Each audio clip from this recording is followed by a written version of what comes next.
আসসালামু আলাইকুম। কেমন আছেন সবাই? সকাল সকাল একটি নতুন ভিডিও নিয়ে চলে আসলাম আপনাদের মাঝে। ওয়েদারটা কিন্তু সুন্দরই ছিল, বেশ রোদ উঠেছে।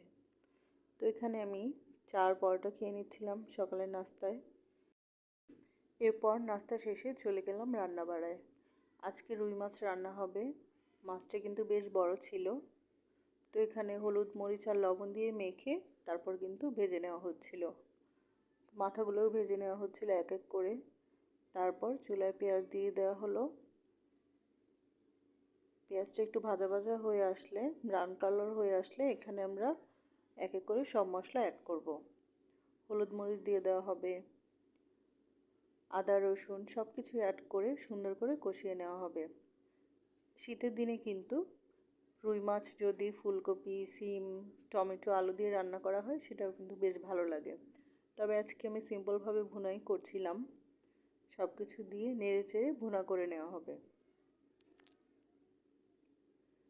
আপনাদের যদি আমার ভিডিও ভালো লেগে থাকে অবশ্যই আমার চ্যানেলটি লাইক অ্যান্ড সাবস্ক্রাইব করে পাশে থাকবেন। আমিও চেষ্টা করব আপনাদের পাশে থাকার জন্য।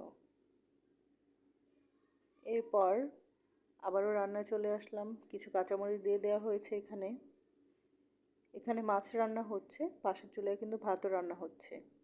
এখন শীতের দিনে টমেটো তো দিতেই হয়, টমেটো দিলে কিন্তু ভুনার তরকারি বেশ মজা লাগে। এখানে কিছু টমেটো আমি অ্যাড করে দিলাম।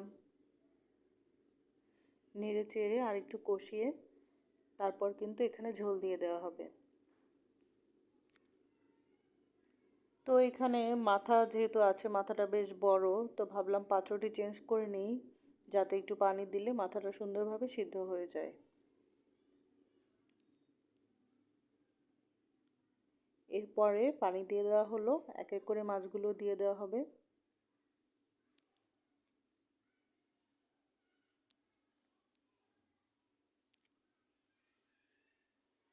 এই তো কিছুক্ষণ রেখে এখন রান্নাটি কমপ্লিট করা হবে।